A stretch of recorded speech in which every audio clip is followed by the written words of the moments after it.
भारतीय सिनेमा जगत को पता चल गया कि इस देश के लोग सेक्स देखना चाहते हैं, तो हर मूवी में डालना शुरू कर दिया। तिकड़म मूवी आई, इतनी शानदार मूवी, नहीं डाला, नहीं चली। शराब, सिगरेट, सेक्स, इसके बिना मूवी कैसे हो सकती है? अब तो गाली एक आम फीचर हो गया। गाली सुनकर लोगों को और अच्छा लग रहा है। आप कह रहे हैं यार अपनी जैसी फीलिंग आ रही है। अब फिल्में थी आवारा, मेरा नाम जोकर, श्री 420, आदमी देखता था बैठ के, परिवार के साथ देखता था।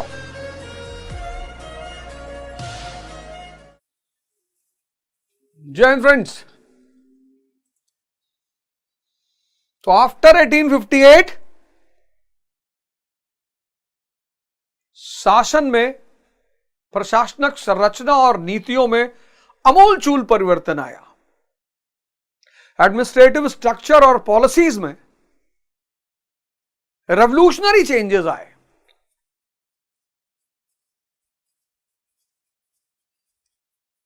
केंद्रीय प्रशासन बदला, सेक्रेटरी ऑफ स्टेट, प्रोविंशियल प्रशासन बदला, financial autonomy,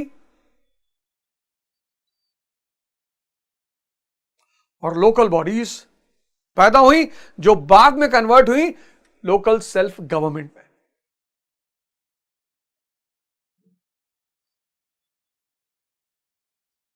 clear? Centre secretary of state and viceroy,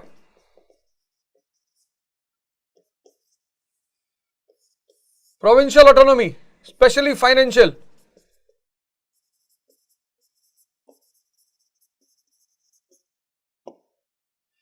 started by Mayo, promoted by Ripon. Local self-government, local governments, initially as government institutions और बाद में स्थानीय स्वायत्त स्थानीय निकाय।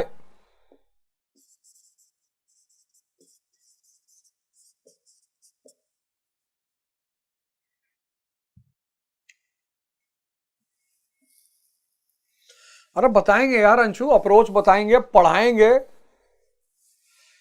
इस पढ़ाई ने सब कुछ दिया। तभी तो मैं तुमसे कहता हूं, एक स्टेटमेंट तुम देखो मैंने पकड़ लिया जीवन में कि शिक्षा शेरनी का दूध है, जो पिएगा वो दहाड़ेगा। एडमिनिस्ट्रेटिव स्ट्रक्चर क्लियर ना तीनों, सेंटर, स्टेट और लोकल बॉडीज।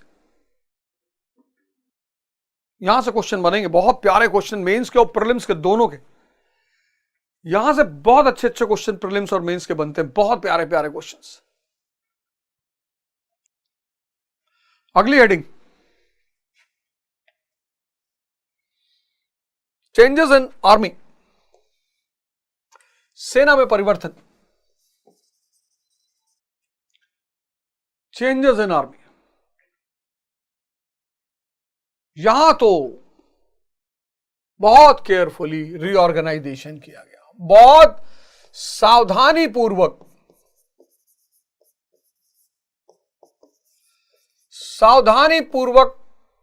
पुनर्गठन।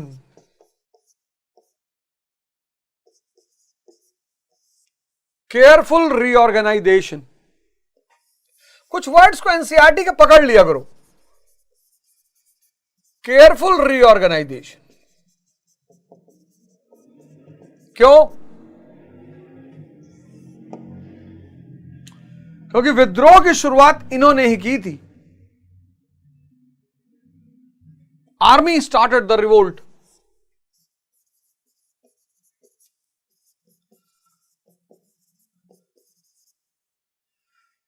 Army started the revolt.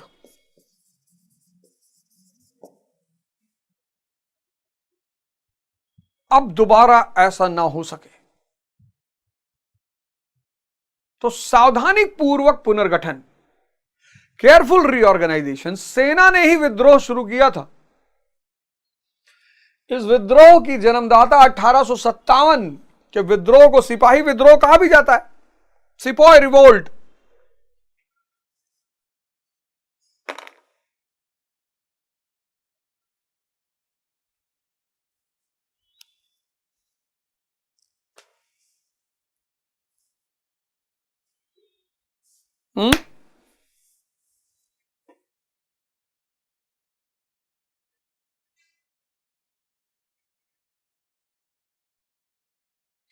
Akash Kumar Krishna ने भी बोला था कि हम महाभारत के युद्ध में नहीं भाग लेंगे।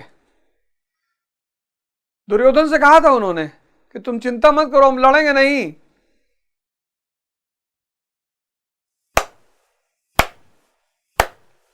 आकाश कुमार, भगवान कृष्ण ने भी कहा था कि तुम चिंता मत करो, हम नहीं लड़ेंगे।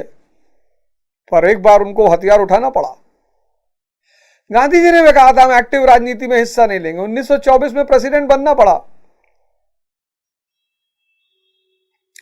इसीलिए इस दुनिया में एक शब्द है अपवाद, एक्सेप्शन। कभी कभी जरूरतें इतनी बड़ी खड़ी हो जाती हैं कि तुम्हें वो काम करना है। तुम नहीं करोगे, बाकी नहीं कर पाएंगे।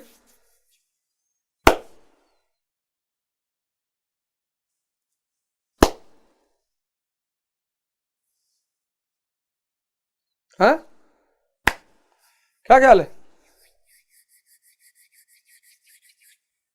क्यों आकाश कुमार?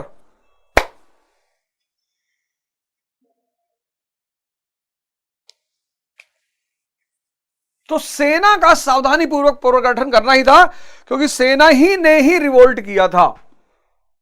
4 काम इन लोगों ने किया, बड़ा जबरदस्त काम।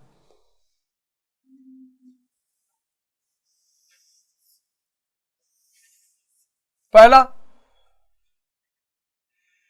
Ratio maintenance.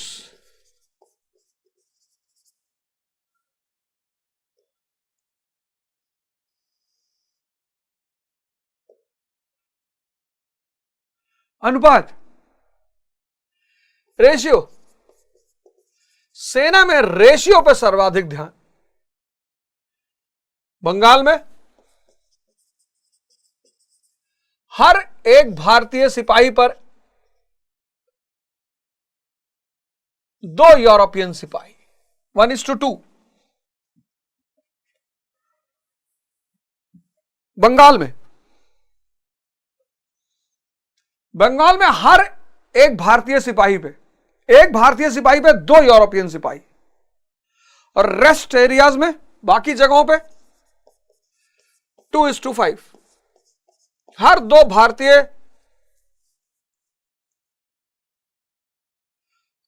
हर 2 यूरोपियन सिपाहियों पे 5 भारतीय सिपाही, मतलब 5 भारतीय सिपाही पे 2 यूरोपियन सिपाही होंगे। अरे Vandana, very good.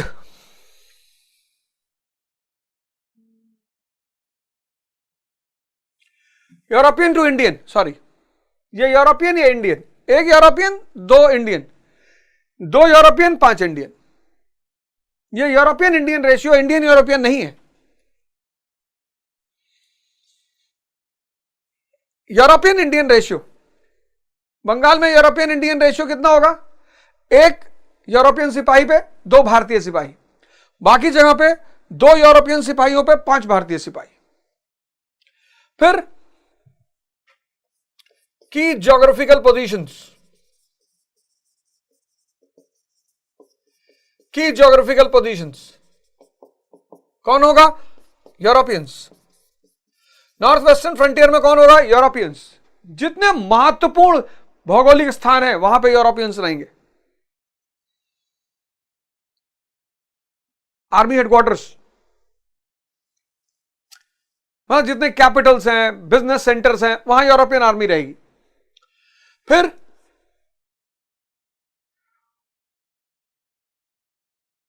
Crucial branches, महत्वपूर्ण शाखाएं, जैसे आर्टिलरी, तोपखाना। फिर 20th सेंचुरी में टैंक,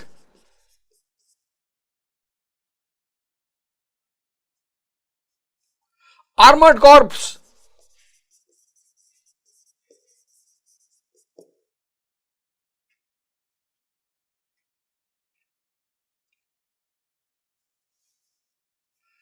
रेशियो, अनुपात का ध्यान दिया गया। जो महत्वपूर्ण भौगोलिक केंद्र हैं, मैंने कहा जो राजधानियां हैं, बिजनेस सेंटर्स हैं, वहां यूरोपियन आर्मी रहेगी। दिल्ली है, दिल्ली में यूरोपियन आर्मी रहेगी, कानपुर में यूरोपियन आर्मी, मुंबई में यूरोपियन आर्मी, पूना में यूरोपियन आर्मी। भौगोलिक रूप से जितने भी क्रूशियल जगह है वहां यूरोपियन आर्मी रहेगी। जो महत्वपूर्ण शाखाएं हैं, तोपखाना है, यूरोपियंस के हाथ में रहेगा। 20वीं सेंचुरी में टैंक आ गया, यूरोपियंस के हाथ में रहेगा।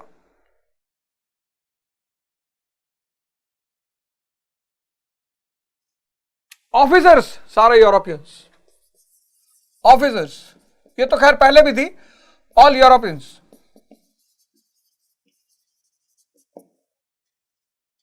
ये तो पहले भी थी। इसके अलावा जो उन्होंने एक बड़ा गेम खेला, बहुत बड़ा, divide and rule, martial and non martial, ये एक नया कॉन्सेप्ट लेकर आए वो डिवाइड एंड रूल के अंतर्गत।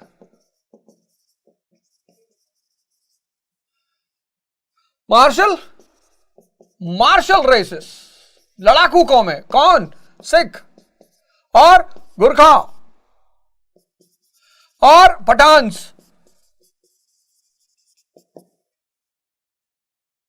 जितने लोग उनकी तरफ से लड़े विद्रोह को दबाने के लिए, वो लड़ाकू कौमें हो गई। सिख, गुरखा, पठान्स लड़ाकू कौमें हो गई, ये तो योद्धा कौमें है। और जितने लोग उनके विरोध में लड़े बोले नॉन मार्शल, इनको तो लड़ना ही नहीं आता, ये डरपोक है। रेजिमेंट्स बनाए, रेजिमेंट्स, कास्ट, रेजिमेंट्स बनाए, caste basis, race basis, religion basis. Jat regiment, Sikh regiment, Maratha regiment.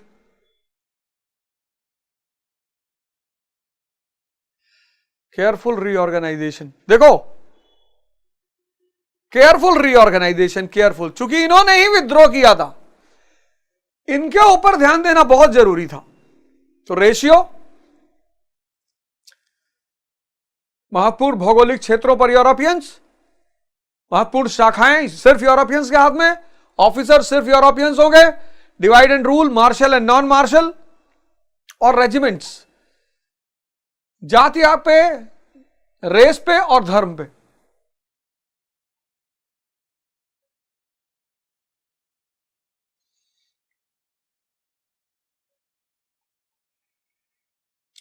तो ये नेशनल आर्मी नहीं थी, ये क्या थी?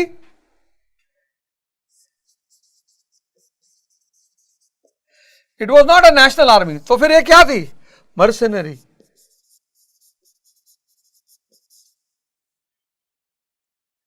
मर्सनरी, पैसे के लिए लड़ने वाली सेना, देश के लिए लड़ने वाली नहीं, मर्सनरी,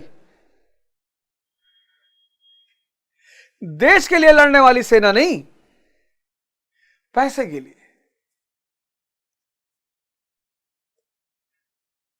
देखो, औपनिवेशिक सरकार है, वो संरचना ऐसी बनाएगी जो उसके इंटरेस्ट में हो, उसकी जरूरत हो। नेशनल आर्मी बना देगी, नेशनल आर्मी पलट देगी उठाकर।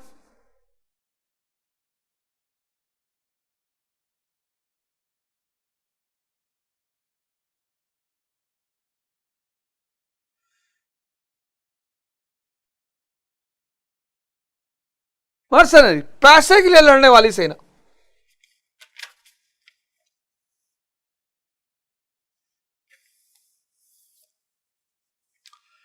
और जितनी नेशनलिस्ट धाराएं थी, राष्ट्रवादी धारा, नेशनलिस्ट स्ट्रीम, सबसे इनको अलग रखा गया, सबसे।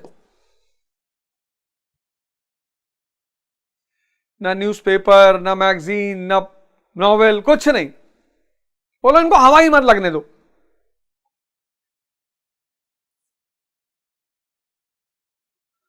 और सबसे खर्चीली, मोस्ट एक्सपेंसिव,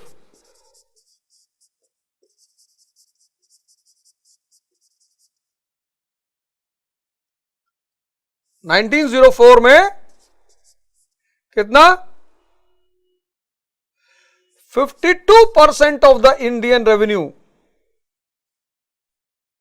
मर्सनरी। और सबसे खर्चीली 1904 में 52%, भारतीय राजस्व का 52% सेना पे। जिम्मेदारी इतनी ज्यादा थी। सुरक्षा, विस्तार,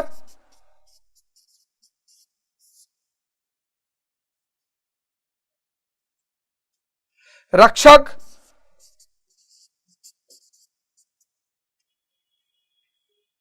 सुरक्षा अंतरराष्ट्रीय दुश्मनों से, रूस से, जर्मनी से। विस्तार अफ्रीका और एशिया में। रक्षक आंतरिक विद्रोहों से। सुरक्षा इंटरनेशनल कॉम्पिटिटरों से, जर्मनी और रशिया। विस्तार यूरोप और एशिया में। लिख लेना सब, सुरक्षा, विस्तार और रक्षक। सुरक्षा अंतरराष्ट्रीय कॉम्पिटिटरों से। विस्तार एशिया और अफ्रीका में। रक्षक आंतरिक विद्रोहों से।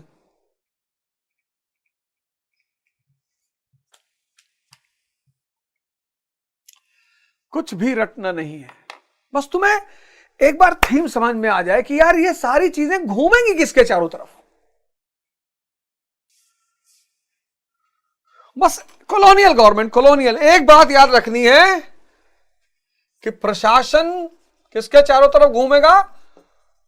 इस सिद्धांत के चारों तरफ घूमेगा, कॉलोनियल गवर्नमेंट। सेंट्रल एडमिनिस्ट्रेशन, केंद्रीय प्रशासन का की फीचर क्या है? एलियन डेस्पोटिज्म, विदेशी निरंकुशता। केंद्र सरकार का मेन फीचर क्या है? एलियन डेस्पोटिज्म, विदेशी निरंकुशता। स्टेट गवर्नमेंट का की फीचर क्या है? Financial decentralisation. बस, ऑटोनॉमी नहीं, वित्तीय विकेंद्रीकरण। सिर्फ इनकम और एक्सपेंडिचर को ध्यान में रख के बस। लोकल बॉडीज का मेन मोटिव क्या है? मोर टैक्सेस और appeasement.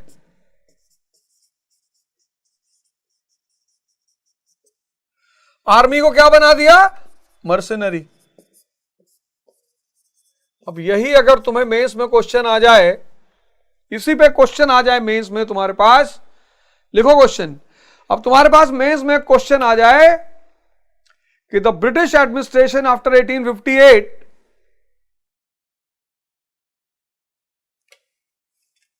was against nationalist sentiment. Discuss.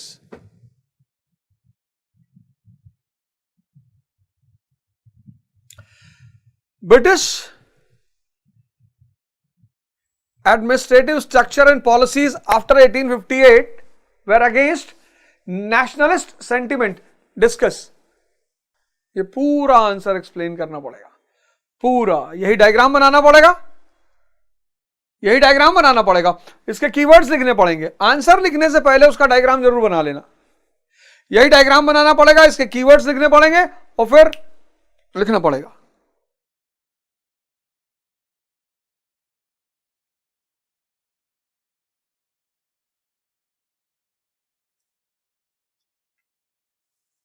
सबको लिखना है, सबको। मैं पढ़ा चुका हूं, समझा चुका हूं, सबको आंसर लिखना है। और कल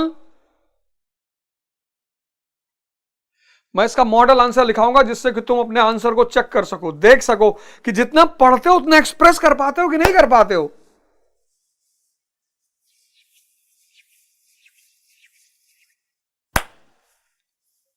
बताओ। अगली हेडिंग पब्लिक सर्विसेज। क्लास चलेगी, क्लास नहीं रुकेगी। यह मेरा मूल कर्म है। इसी पढ़ने पढ़ाने ने मुझे बनाया है। क्लास चलेगी। 7वें चैप्टर के बाद सब ऐप पे, बाकी सारे चैप्टर्स ऐप पे। तो अगर आपने फीस नहीं जमा की होगी 500, तो फिर 1200 देना पड़ेगा। तो 7वां चैप्टर जब खत्म होगा, क्योंकि फिर इकोनॉमी और बहुत प्यारा 8 चैप्टर इकोनॉमी और प्रेजेंट इकोनॉमी से कंपेयर कराऊंगा एक एक डाटा। तो मुगल इकोनॉमी, फिर ये ब्रिटिश इकोनॉमी, फिर इंडिपेंडेंट इंडियन इकोनॉमी, तीनों डायग्राम बना दूंगा। अरे उसके बाद तो हो गई तेरी बल्ले बल्ले, हो जाएगी बल्ले बल्ले, चकनक चकनक चकनक चकनक है। तो पता चलेगा ना कि यार पढ़ना क्या होता है, यार सोचना क्या होता है, समझना क्या होता है। भारतीय सिनेमा जगत को पता चल गया कि इस देश के लोग सेक्स देखना चाहते हैं, तो हर मूवी में डालना शुरू कर दिया। तिकड़म मूवी आई, इतनी शानदार मूवी, नहीं डाला, नहीं चली।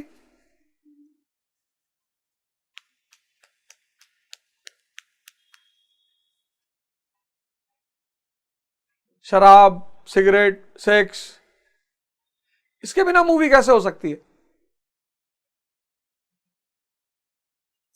अब तो गाली एक आम फीचर हो गया, गाली सुन के लोगों को और अच्छा लग रहा है। आप कह रहे हैं यार अपनी जैसी फीलिंग आ रही है। अब फिल्में थी आवारा, मेरा नाम जोकर, 3/420 आदमी देखता था बैठ के, परिवार के साथ देखता था।